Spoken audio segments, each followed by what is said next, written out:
Hey guys, welcome back. Today, in our series Gun for Liberals, America, we're going to be talking about your very first trip to the range. Now, it has been brought to my attention that the anxiety about going to the range is something that's felt by quite a lot of people the first time. And you know what? I have to say I wasn't immune to it myself. But I had more excitement because this was obviously something that I'd chosen long before. So I wanted to address those concerns and give you a very comprehensive overview of what goes into the selection of a range, what you can expect when you're there, how to actually proceed with with the whole thing, and essentially give you a play by play of how this is going to go down. So let's get on it. Okay, so the first thing you got to do, you got to find a range. Now, this is pretty easy. Google exists. Choose your favorite search engine. Doesn't matter to me. I won't get hurt if you decide that DuckDuckGo or Bing are your favorites. Though, if you choose Bing, I don't want to be friends with you. Um, there are generally two different categories. You've got your chains, which are, they're like chain restaurants. It's like Bennigan's, right? Or your independents. And those are typically like two different categories, right? For the independent ones, you've either got your ones where there's like a lot of grumpy dudes who, wear trucker caps and have mustaches and 80s eyeglasses and generally just look surly, but, they're often very helpful and friendly. Place looks a little run down, a little yellowed from years of tobacco smoke before the smoking bans, etc. Or you have independent ranges that are enormous affairs where there's just a ton of high end furnishings and, you know, I mean, sky's the limit. I mean, they have stuff that makes your favorite fitness chain look embarrassingly low cost. So you will find that these two categories, uh, while all encompassing, are not super descriptive of what to expect. The atmosphere that you're going to find in each of these is tremendously dependent on kind of the not just the clientele on any given day of the week, any hour of any given week. You'll meet different people because all kinds of people come to a range. And you'll meet people who are garbage pickers, and you'll meet people who are CEOs of very expensive companies. Like it's a it's a hobby and a pastime and a passion that appeals to everybody. From all different strata. It's not generally something that I would think too much about. Look at the photos, and if you think, boy, that feels like a place I could be comfortable, and that seems good enough for me. That's generally how I choose it. I have been to many different ranges of the independent and chains style. And there's definitely a few high end independent places I've been, which, were, well, very nice looking, super concerned with a lot of rules that weren't laws, but they definitely were somehow the law of the land in there. And I've been to chains that just didn't give a shit at all and let you do whatever you like, which was nice. It really just depends on who's working the counter, honestly.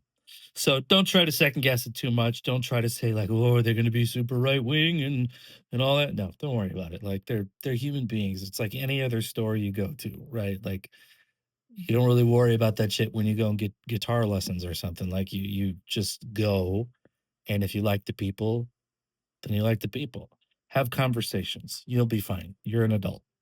So, first thing to do after you get over your fear of meeting people who might not agree with you is make contact, right?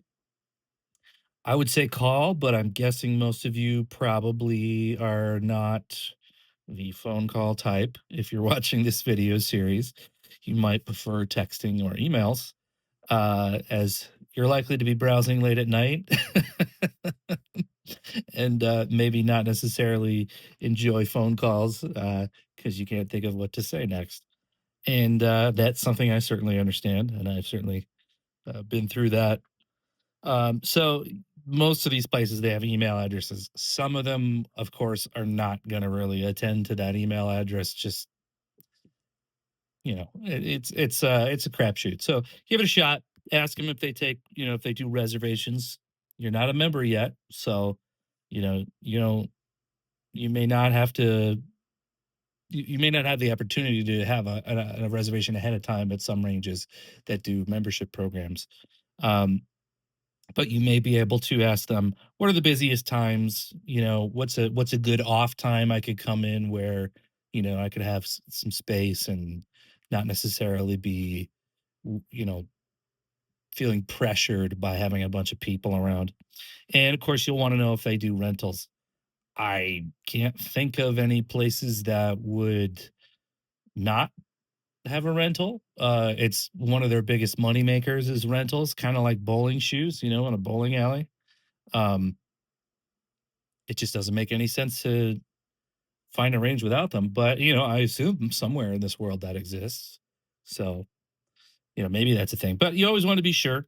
And if I know you, I would guess you're somebody that's always pretty sure about what they're getting into before they go. That's why you're watching this video. So inquire about those things and any other questions you may have, feel free to ask. You know what? They're like any other retail counter person, right? Like they get the same questions 100 times a day. Don't worry, they're not going to remember if you screwed up and said, fart instead of fault or something like that. Like, don't worry about it. I say that knowing full well that you will. So, things to consider. Most first time visits to any range, and this is doesn't matter if you've been shooting for 4 years, 4 minutes, 4 seconds, or 40 years, right? You generally, unless you bring your own gun, you will probably be renting, right? If you are not there with a friend who has their own gun or something like that, right? Um, and you're going to be renting a gun, you can't go alone. All right. So you got to go with somebody else. It's good to have a friend that already goes shooting, or maybe bring someone along, your spouse, your significant other, your neighbor, whatever. Right? Like just say, hey, let's have fun. Let's go to the range. I've never done this.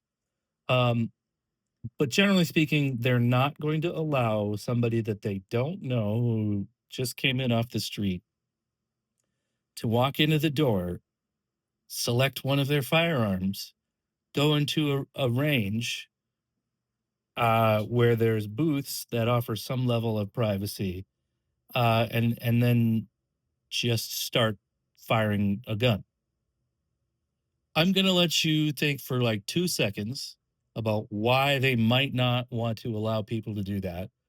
And while it is a very inconvenient policy, um, it sure does cut down on the amount of self annihilation that happens in these places. You can self annihilate anytime you want, just not there, right? They are certainly not going to be the hub for that. So if you go your first time and you are seeking to rent, go with someone. Otherwise, you're going to get turned away. If you are going with someone who's bringing their own gun, perfectly fine. If you have your own gun, perfectly fine. You can go solo. All right. Another thing you may want to consider lessons. This is like everything from swimming to ice skating to, you know, underwater badminton, right? Like there's lessons for everything, for every kind of technique you could want to learn. But almost every range has instructors, and almost every instructor offers a variety of different courses you could take. There's almost always running some kind of either group or individual class for intro to firearms or intro to shooting. And while that does cost you more money, Um, it probably will be something that ends up, being a lasting memory for you is both an enjoyable, ideally, experience and also something where you benefit greatly from it in reducing the amount of anxiety you have going in, as well as increasing the amount of knowledge that you gain quickly instead of having to always rely on YouTube videos and guess and check. You could do that, or you can ask a friend who will help you out in exchange for pizza and beer. Um, that's a very, very common thing. You also will be buying ammo because there's no way that your friend is going to pay all that money and buy your ammo too. So just be nice, pay for the ammo, feed them, water them, etc. They'll take you the rest of the way. Now your friend may actually suck. So there's a gamble there. Your friend might be a complete schmuck and have no idea what they're doing and be just, you know, a net negative. That's the chance you take with both of these, but it's less likely that a range is going to keep somebody like that employed. So, if you have good friends who are actual good shooters, great. Ask them. If not, ask if the range has lessons, etc. Most places want to get you into the hobby of shooting, so prices are almost always reasonable. They make more money off you coming back than they do off you paying once and never returning. So the documents in Illinois, you are going to need your firearm owner ID, or a friend with one, right? If you're going alone, you need that. You're going to need your state ID, whether that's your driver's license or state ID. And this is often used as collateral when you're renting a gun.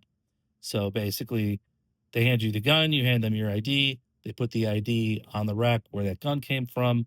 And it's just like, you wouldn't leave this place without a shoe, right? It's the same kind of deal. They don't want you walking off with the gun. So they hold on to your ID. So expect that. You will be asked to sign a waiver, as well as a bunch of other acknowledgments. For it's a shooting range, right? Like, let's get real. People are shooting guns. Things can happen, right? It's not likely. It's actually a very safe environment. Typically, between stalls, there's actually bulletproof material.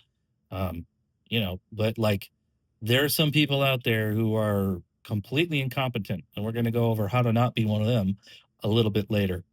If you follow those rules, you will not be the cause of any harm to any other person. Ideally, we expect the same from every other person there, and that is why we always talk about the four rules. So once you have your ID and your FOID with you and the waiver ready to go, get together any medical records of interesting ailments that you might want to show to strangers, in case that's how you prefer to start up conversations. I know a lot of us with chronic illnesses, you know, we talk about them incessantly, like I have in every single video so far. So make sure that, no, I'm just kidding. You don't need to do that. If you do, I think people will probably look at you oddly and then talk about a weird growth they've had on their back for a while. Maybe ask you to look at it. Gun ranges are weird places. What to wear? Um, so the act of shooting a gun is it does produce several byproducts. One of them is sometimes unburnt propellant, right? In this case, we call it smokeless powder or nitrocellulose powder. The next part of that, of course, is sometimes fine metal particles, whether it's lead or copper. Um, and also, one of the things that can happen is the brass that ejects from the gun can fly backwards, bounce off the wall, something like that. This happens actually a whole lot, and go down your shirt or land on your feet, go into your sock, right? So that's why I say long pants, high neck shirt. Don't wear a booby shirt. I had a friend do that, and I was actually kind of pissed because I explicitly told them not to. And then guess what happened? You bet. It went down the shirt. So explosions are what happen inside of guns, and they produce a lot of heat.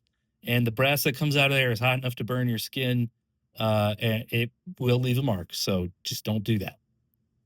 Um, Brass goes everywhere. You can't really control it. You can't really anticipate where it's going to land. So just do yourself and everyone else a favor. Wear long pants, wear a high neck shirt, closed toed shoes, right?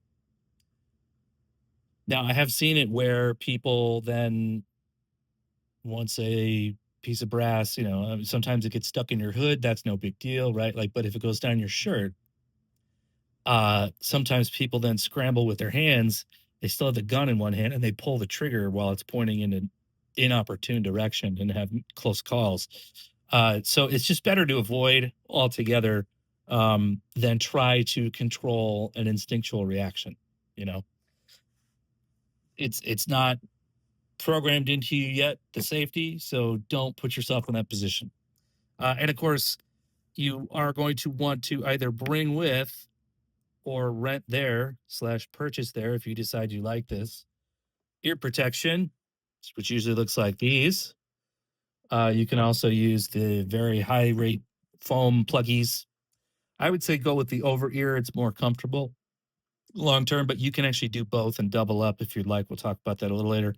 And then something that I want to throw in here that I always do is like either bring tissues or wet wipes or something, because sometimes you just got to blow your nose.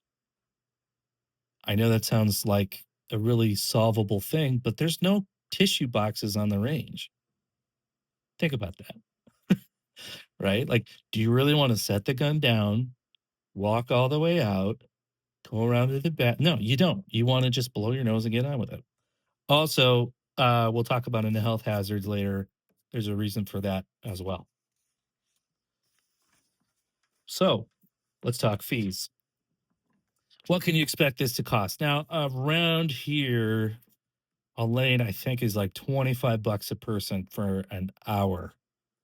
Um, so if you got two people going, that's 50 bucks. Now, most memberships are 50 bucks a month. So if you go more than once and you bring someone with you each time, you pretty much would benefit because, um, well, that's 50 bucks, right? You could have that and then other perks as well, right? Like unlimited rentals or whatever. It depends on the range. Most of them have some kind of benefit. Most of them have some kind of like you could bring this many visitors and it's free, that kind of thing, or discounts on ammo, et cetera. Like there's a lot of accounting that goes into it. Um, but you're generally going to find that it's in the $25 region. Obviously, you can email them a check. You're going to pay a range maintenance fee. This is something that everybody pays once a year, regardless of whether you're coming there every day or once and never again. It's just a maintenance fee for the range. Obviously, when you are shooting bullets day in and day out down a range, stuff gets hit. Got to get fixed. Oof, constantly getting fixed. So that maintenance fee is the real deal. It's usually in the neighborhood of 6 to 10 bucks, maybe 15, something like that. But it's not unreasonable. It's a good thing to do. You are going to get a fee for renting ear and eye protection. You're going to have a fee for targets. You can bring your own. I wouldn't do that the first time. Just see what they have there. It's usually like $4 for however many, or $6 for four targets. It's something like that, right? They're all 24 by 36 sheets of paper or something like that. Or maybe they're 36 by 48. I can't recall. But they'll give you an idea of what's around. They've got silhouettes. They've got ones with duckies, like a gallery game. They've got some with like battleship. I would stick to the person shaped silhouettes for the first go around because you're not that good yet. And it's going to be easier to focus on different areas of a human being because at the end of the day, a lot of the reason we train is for the day that we all hope never comes where we might have to use it. So a good part of your training should focus on that, even if you don't like it, because guess what? Bad guys get a vote and they may decide that today is the day. So targets, the rental of the actual gun, whether that's a pistol or a rifle. I was just starting with a pistol. Rifles are a lot of fun. But on an indoor range, they're pretty loud. And of course, you are going to pay for ammo. It depends on, what caliber you choose. For example, this is kind of a selection of what you're likely to see, right? We've got 50 rounds here in this little box. That's probably going to run you like 24 bucks or something like that. These are larger. These are the 45 caliber. How many in here? Like 50. Yeah, 50 cartridges. This is going to cost more. These are closer to, I don't know, 50 cents a round. So this is probably like, God knows. I don't actually know what these cost, to be honest. I just buy them in bulk. So these are probably 54 cents. These are closer to like 23 cents a round. And of course, your prices may vary, but these are by far the most economical.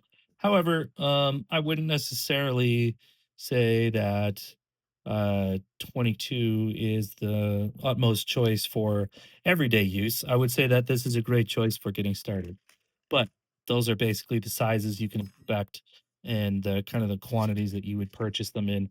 So budget anywhere from 20 to 40 bucks for that. You're probably not going to go through more than a box on your first visit anyway, unless you're with a friend who shoots. Your rental, okay? We're going to choose what caliber. We're going to choose a sensible handgun, and we're going to choose something that you can work up from. If your hands are like my size, where from this tip to that tip, you got about 9 inches of spread there, and you make things disappear in them because they're big, you are probably not going to have any trouble starting with 9 millimeter. I don't have any trouble starting with 45, and that's a significantly thumpier round. So maybe don't aspire to do the things I say first. Maybe work up from 22 and as you go.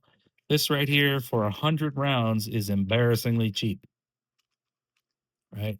There's it's really nice little cases they come in, and you can actually buy these in huge quantities of bulk for not a lot of money. This is by far the cheapest ammo you can buy here.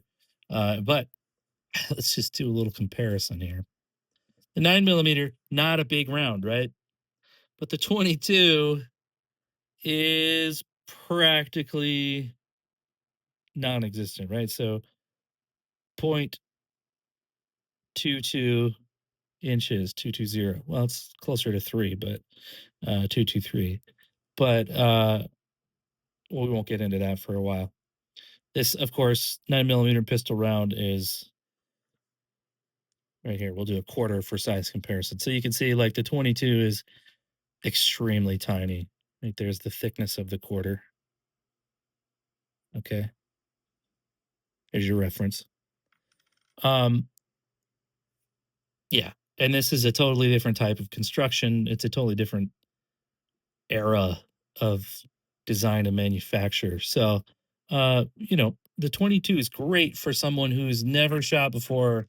You have no idea whether, you can handle recoil or not. And you have no desire to scare the shit out of yourself on day one, right? So you can choose a 22 pistol. There's not going to be a whole lot of them. Glock has one, and those are usually what people in concealed carry classes choose if they don't have their own. Um, so if it's the first time you're shooting a gun, and you're a smaller frame person, 22 might be a great choice. It's going to basically be like shooting a dart gun, right? Like there's none of that, right? It's just tiny little shots. Great, great round. Has a lot of uses, if you're shooting varmints and stuff like that in the wild, or on your property. But not something I would choose to rely on for self defense. Some people have and have achieved great success, but I'm not one of them. So when you're selecting the actual gun, choose something sensible. A Glock, a Smith and Wesson M&P 2. Start there.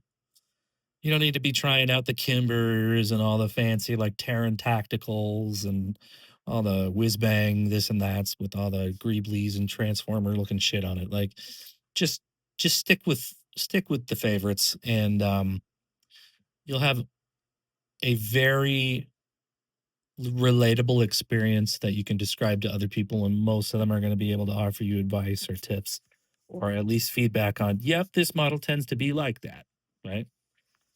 And by way of comparison, you will then be able to find out your likes and dislikes. All right, let's talk about hazards. Obviously, the biggest hazard is you're shooting a gun, right? So don't point it at yourself. Don't point it at anyone else.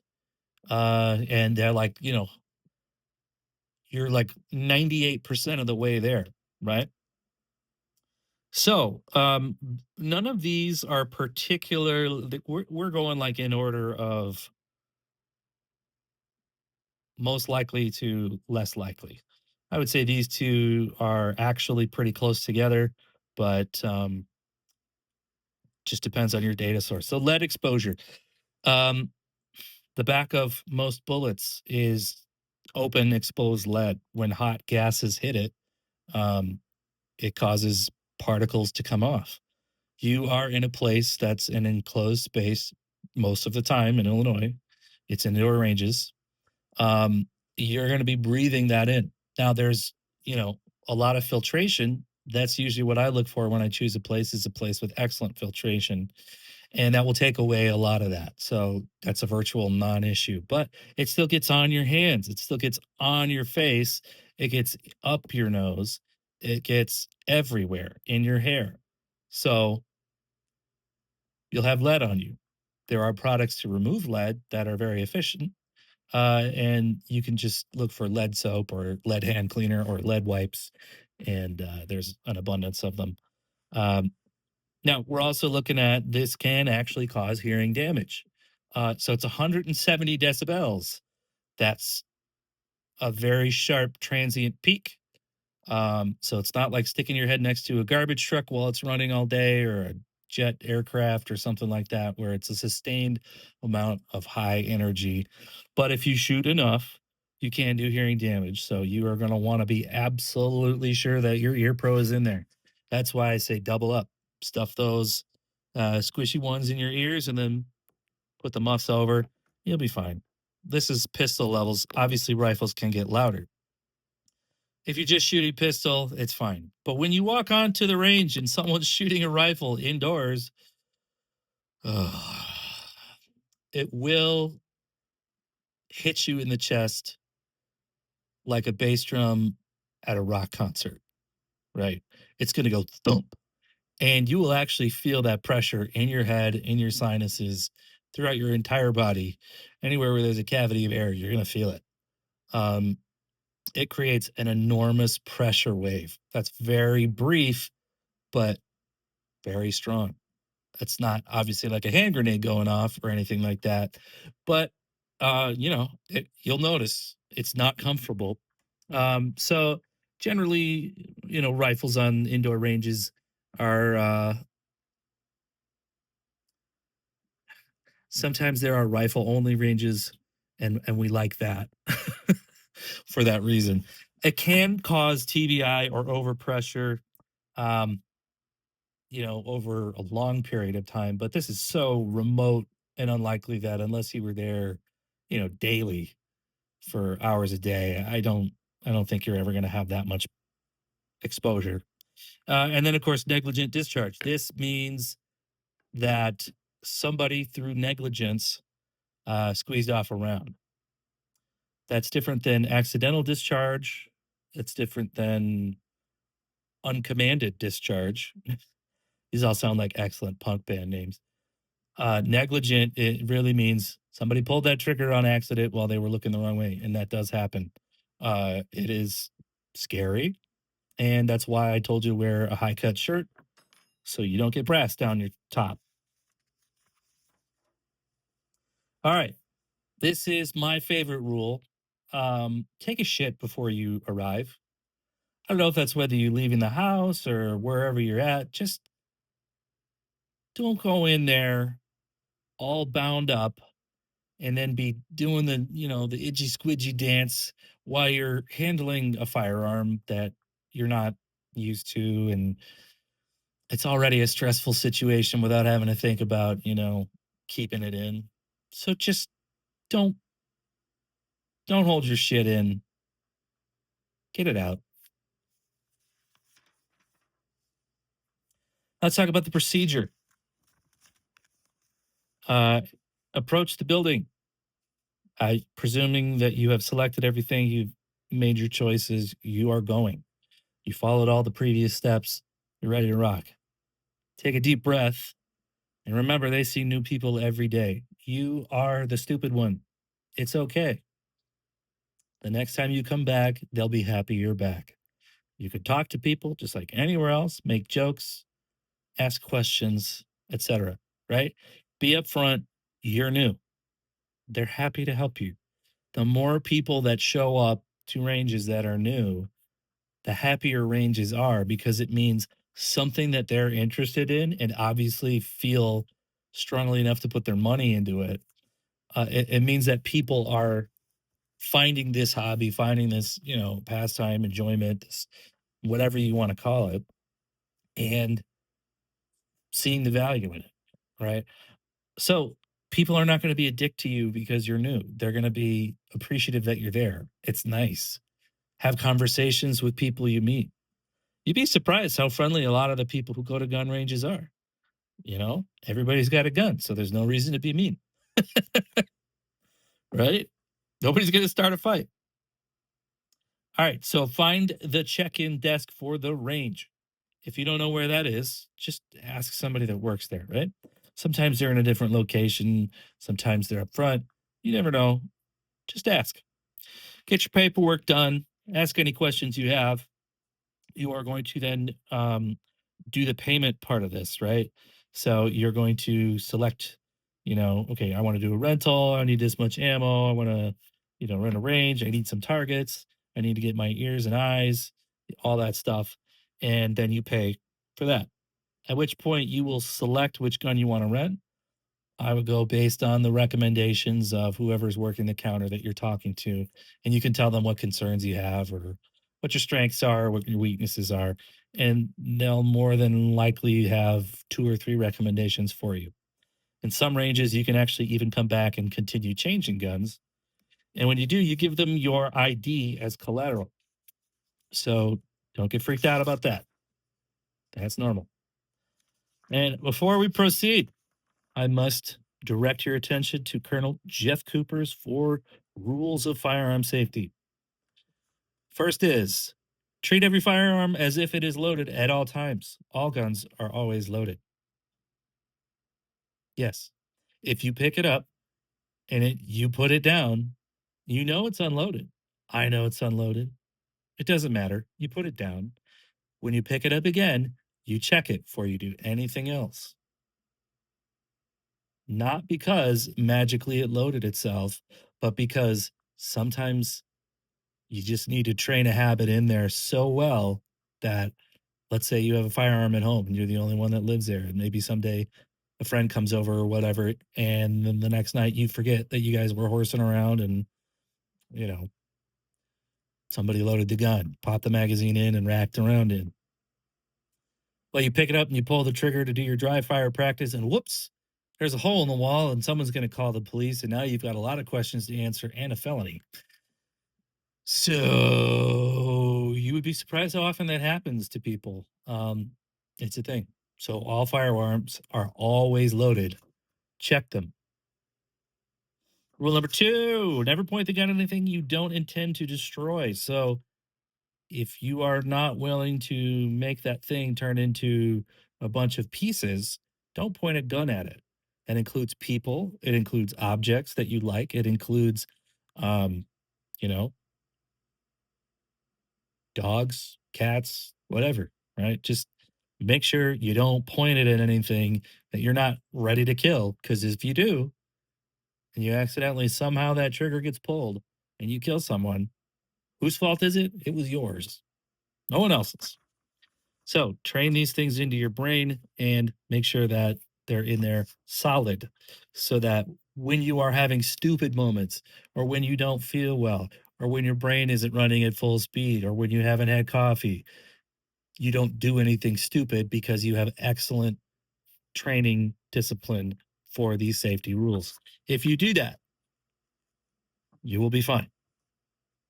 Keep your finger off the trigger. Now, this is a slightly older one where it says until your sights are on the target. So it was on target, on trigger was the cue. We don't do that anymore. We say finger straight and outside the trigger guard until you are ready to fire, meaning don't touch the damn trigger until you are absolutely ready to shoot. It's that simple. If you don't do it, nothing can pull the trigger. And rule 4, be sure of your target and know what is beyond it. So, bullets, their job is to go fast and zip through stuff. You could have the fanciest whiz bang hollow point rounds in the world, tested, this way, that way, whatever, by the FBI, etc., passed all these certifications, blah, blah, blah. It can still go through stuff, right? If you shoot at somebody and you miss and there's a wall, and on the other side of that wall is a person that you care about, well, guess what? You're the bad guy now. So, unless you know what's beyond your target, don't pull that trigger, right? Now that we have those rules, here's what's going to happen. After you've done the whole shit with getting your rental set up, you are going to have a lane number assigned to you. They're going to hand you a caddy with the stuff in it. It's usually going to be the gun, the magazine outside of the gun. There will be a orange or yellow little flaggy plastic thing in the chamber of the gun. And you'll probably have your box of ammo, maybe your receipt, etc., your eyes and your ears. Always, when you're carrying it in the caddy, make sure the muzzle of that gun, the front end, the shooty part, is pointed in a safe direction. Don't go swinging it around and pointing that at people. Okay. It's common courtesy. It's a good habit. Don't do it. Right. Put on your personal protective equipment, your eyes and your ears. Okay. You're going to saunter over to the entrance. You are going to open the first door. Wait for that door to close. This is like an airlock. Okay. Like a sci fi movie, except I guarantee you the range is probably going to be dirtier than any spaceship you've ever seen. And the second door will be right there. Open that once the first door has closed. Proceed. This is how they control sound as well as the air movement, etc. That's in there. You don't want air from the range coming out to the lobby area because that takes lead particulate with it. Right? So be kind, one door at a time. The range officer is there if you need them. Whatever they say goes, right? If they tell you to stop doing something, you stop doing it. Period. End of story. This is very serious. You don't get smart. You don't say, I don't know who you are. I don't answer to you. You don't act like a jackass. This is for everyone's safety. Guns are involved. People can die. So if they tell you to stop shooting, don't ask questions. Stop shooting. Put your gun down. Make sure it's safe. Set it on the counter. Step back. Okay. But they're there for you to help. If you have questions, they will also guide you in any safety issues that they see you doing. If you, of course, follow all these rules, they will not have much to say to you because you will have always kept the gun pointed in a safe direction, etc. Hang up your jacket. This is optional. Obviously, if you don't have a jacket, you don't have to do this step. But I find that this is something I like to remind people to do because it gets sweaty while you're doing this. And take a couple of deep breaths. This is stressful, right? Like this is all new stuff for you. And I mean, it's intense. There's explosions happening all around you. This is like a psychologically extremely stressful situation for most people. You have a handful of targets. I presume you didn't buy just one. So usually in your lane, there's like kind of a cork board situation or whatever. There's usually thumbtacks or push pins. Pin up your extra targets. Take the one that you are going to shoot at and clip it to the hanger. There's a little frame. It's made of cardboard. It's hanging off a doodad that goes forward and backward on a string. And you're going to clip your target to that. There's a control on the wall, usually on the left side, sometimes on the right. You never know. Often it's just a switch, beep, boop, forward, backward. Sometimes there's a little LCD and you type in the number of yards. But Send that guy out to 5 yards. It'll probably be marked on the floor or the wall or the ceiling. So just get it pretty close. 5 yards is a good distance to start with because, well, it's not 7 yards, it's not 10, it's not 25, and you're not very good. So it doesn't matter. Load one round into the magazine. Get yourself ready. Load the magazine into the gun. Take aim at that target. Make sure your sights are equal height, equal light. Squeeze that trigger, fire off a round. You'll then use your eyeballs, Mark 1, Mod 0, to examine your accuracy. If it didn't go where you want, make a hypothesis as to why it didn't go where you want. And then, since you're a very scientific minded person, you can continue to make and test hypotheses as you go, refining your technique. You will next, after you are comfortable with that and you said, okay, all right, I did it. That was my first shot. Now what? Remove the magazine from the gun, load it up, pop it in the gun, repeat. And don't forget to take breathers, shake out your shoulders, right? Really expand your chest and relax. This is stressful, very stressful. For even seasoned shooters, this could be stressful. For Olympic shooters, it's very stressful too. Don't worry about it. Happens to everybody. So breathe. We're drawing to a close here, so don't worry. There's not that many more steps. When you're finished, remove the magazine, toss it into the caddy. Lock the slide back using the slide lock. You will, of course, be able to ask the range officer how to do that. Check that the gun is clear. If it had a little flag in it, put the flag back in as best you can. Put that gun in the tote and make sure that when you're carrying it, you keep it in a safe direction. Again, you're going to gather up all the targets that you shot up that you don't want to keep, all the ones that were your first ones, so you can tell everyone that your fourth one was actually your first one. And look at, you shot a perfect bullseye the first time. Toss those out. And the box of, ammo that's, it's empty box now, you shot it all up, etc. Toss those in the garbage. Grab the broom and sweep up your lane. You're going to have a lot of brass all around your feet. Sweep that up, shove it out into the actual range itself, and you're going to have a very thankful range officer who thinks you're a nice person instead of a jackass. That's important, right? After you've done that, you have your little caddy. You're going to open the first door. Wait for that door to close. Then open the second door. Return the gear to the counter. Remove your eyes and ears, etc. Collect your ID. And take some more deep breaths. Wash your hands. Blow your nose and wipe your face. You want to get any of that lead dust off of there. It does go up your nose. You can't really do much about it being in your mouth, but, we try to do as much as we can. And after you're done and on the way home, keep this in mind. You're going to have an adrenaline dump, right? Like this is high stress for you. Okay. This is not something you've done before. There's a lot of new firsts. There's a lot of strange people, blah, blah, blah, right? Like, you're going to feel kind of weird, probably tired, maybe a little bit low, kind of afterwards. It's going to give you mixed feelings. Those mixed feelings probably aren't because of the experience, but because the chemicals that just happened in your body are making you feel a certain way while you remember that experience.